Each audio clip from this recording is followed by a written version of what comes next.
All pirates searching for the treasure One Piece must brave the second half of the Grand Line. These wild and dangerous seas are known as the New World. Gold Roger and his crew are the only men that can chart these waters and learn all the secrets that they held. For the rest of the pirates in the world, this has proven to be the end of the road, a graveyard of dreams. And now Monkey D. Luffy, a boy whose body became rubber after eating the Gum Gum fruit, set sail into the New World with his faithful crew.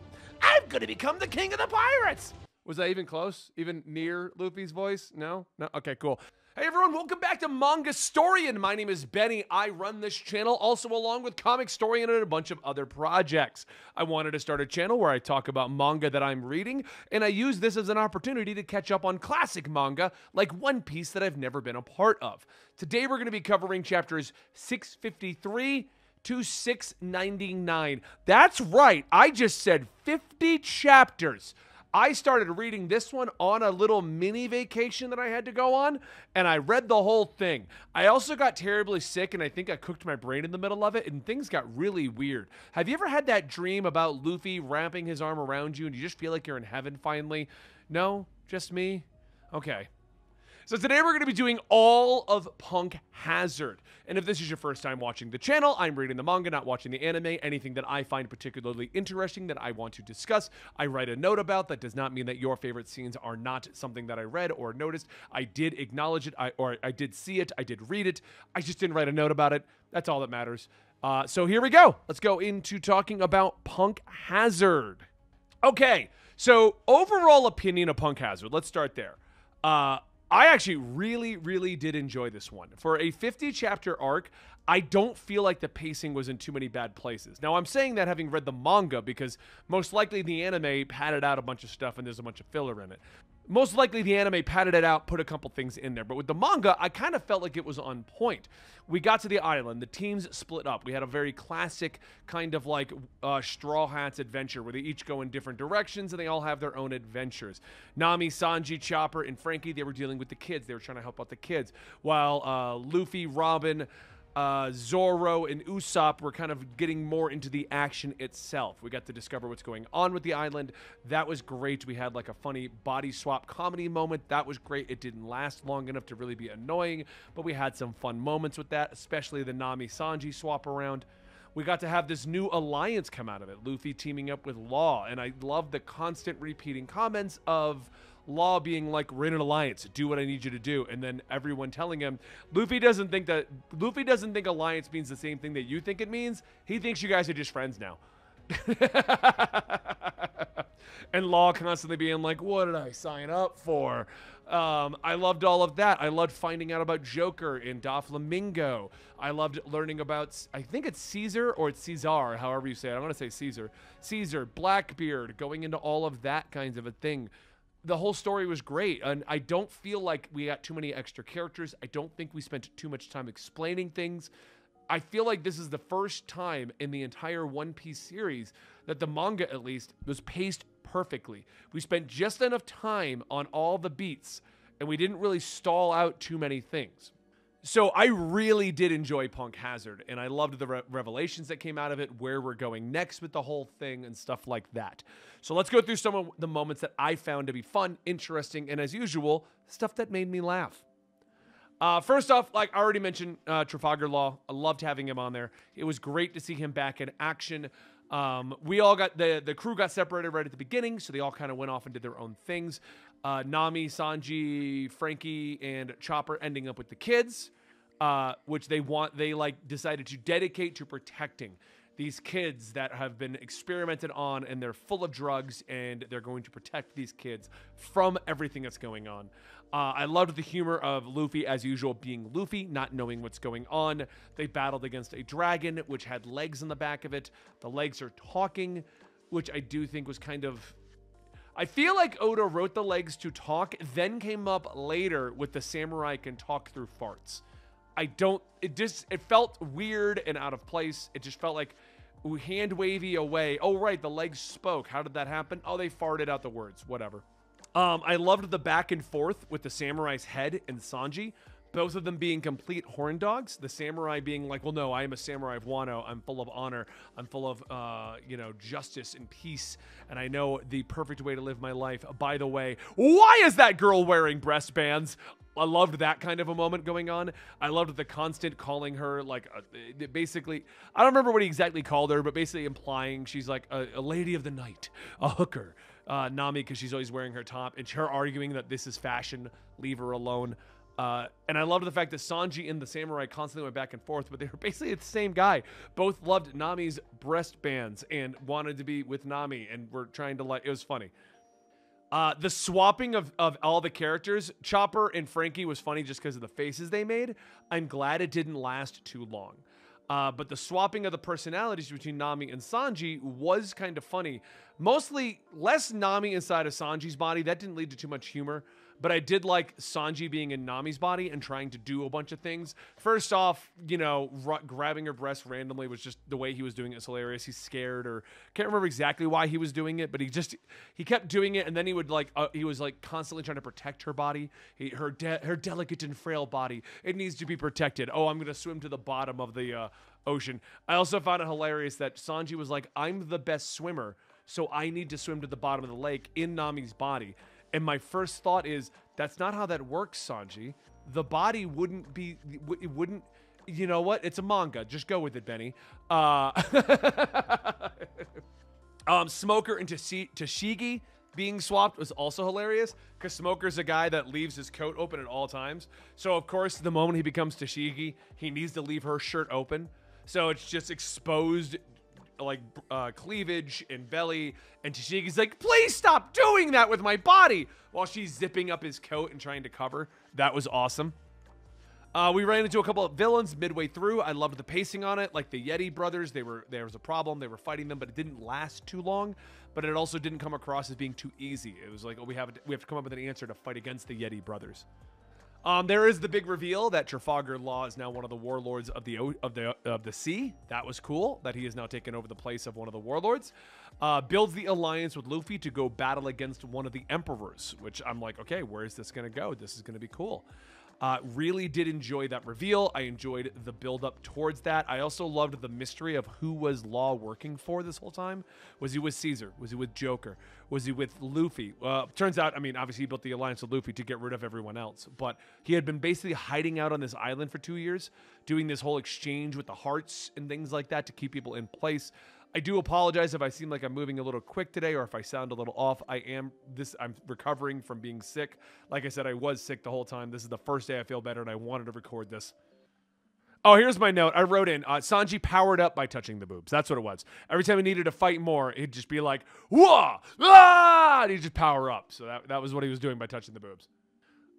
Once again, as I said, I enjoyed the fact that the bodies got swapped back relatively quickly. We didn't waste too much time with that. Once Law was on the team, he swapped everyone back except Smoker and Tashigi, because they were the Navy, they were off doing this. But he did swap back the Straw Hats. So it didn't last long enough to be annoying or lead to any problems, I think. I think it lasted just the right amount of time. The character Virgo arrived, and I knew something was off with them right away. And I'm still a little confused by the reveal. So Virgo shows up. Everyone's afraid of him. He's super intimidating. But a lot of people like Tashigi have faith in him and trust him. So when they realize that he's evil, they're like, well, that can't be him. It must be an imposter, which is what I thought as well, because he was constantly like, oh, give me my sword to go fight. You don't use a sword, sir. Right, I don't use a sword. And I was like, okay, that's a little bit weird. But then it turns in later when Smoker talks to him, like, no, he is just a traitor.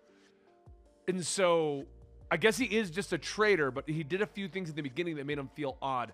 I don't know if midway through it was decided he is officially Virgo, or if it was supposed to be a red herring to make you think it was an imposter Virgo. But he wasn't that intimidating in general, at least the way he was written into the book. But Virgo shows up. We also discovered that the samurai, once he's put back together, has a kid. The kid ate a devil fruit that turned him into a dragon. There's a bit of a red herring that happens there where the samurai kills the dragon, and then we discover that the kid got turned into a dragon. So I'm like, oh, that kind of sucks, you know? Obviously, we discovered that it was a different dragon, and the kid's over here, and he's fine, and he's going to save his dad later. So I liked the kid, the samurai. I liked their whole thing. That was fun. I thought it was a good little thing to do. Zoro meeting up with Tashigi finally. I think this is the first time that they've worked together since meeting up all the way back in Logtown, maybe? But, like, he explicitly states that he hates her because she looks like the girl from his childhood. And I'm like, okay, so Zoro didn't forget that there's a woman going around that looks like the woman from his childhood, and he's not questioning it.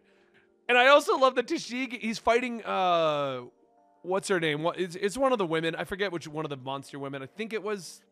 No, it wasn't the Harpy, because the Harpy comes back later. It doesn't really matter, because they end up doing the fight. And Tashigi's like, well, you're just holding back. No, maybe it is the Harpy girl. It doesn't matter what it is, because the point of it is Zoro's holding back because Tashigi says that he finds women weaker, which lines up with Kunia, saying that women are weaker, and that it comes around. Please just tell me it's Kunia.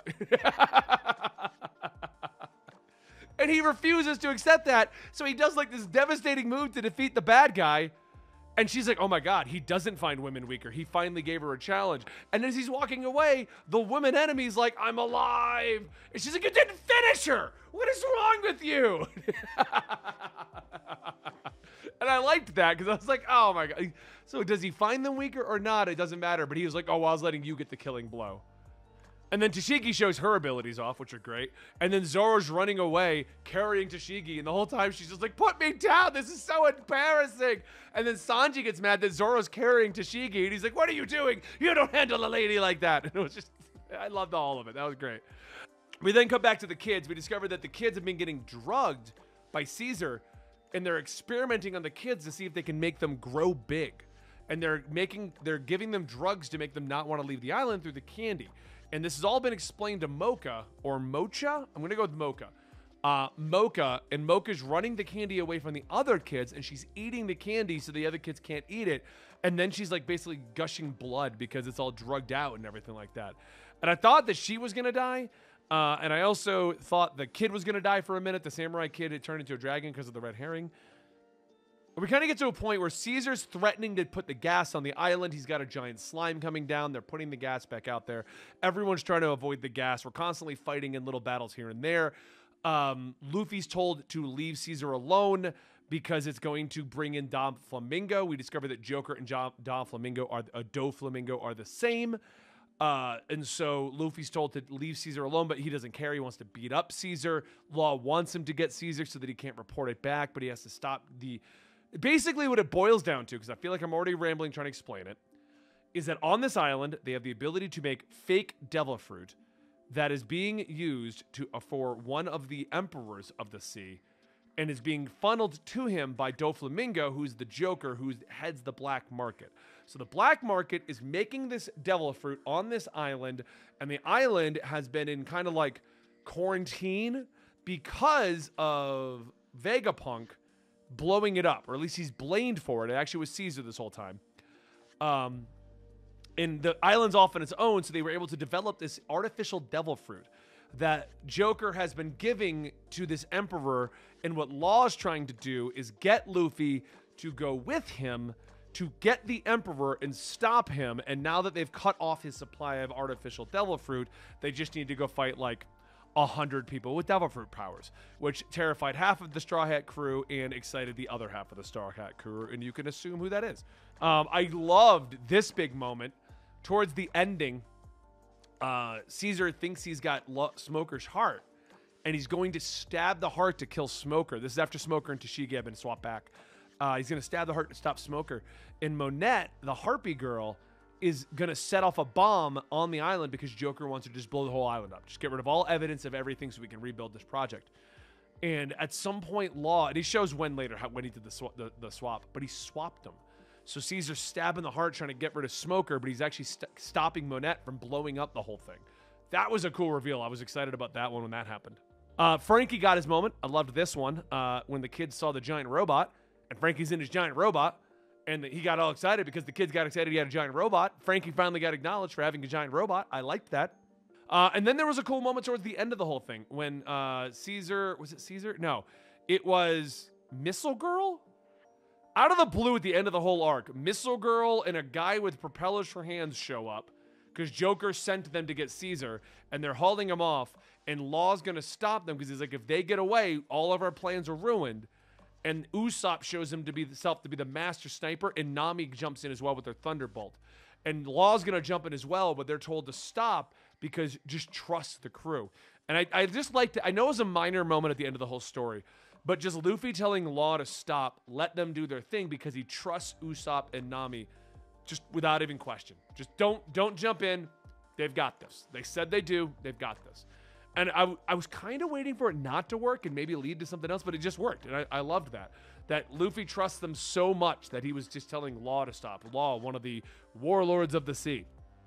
We also get the reveal here that the samurai's alive, the kid's alive, and Mocha's alive.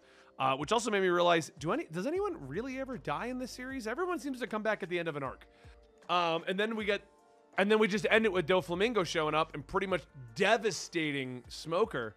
But then Akija, I think it's Akija. He was going by his normal name, which threw me off. But the guy, the old general who can use the ice, but he's not a general anymore, stopped him, and then Doflamingo conceded to Law and published that he has stepped down from his position and everything. So now they're chasing down Kaido, King of Beasts, where I'm at.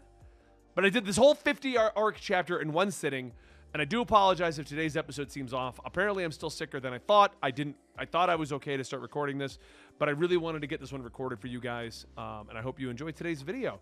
I'm going to be moving on, hopefully being able to keep up at this pace. I'm going to try to do 50 chapters a week.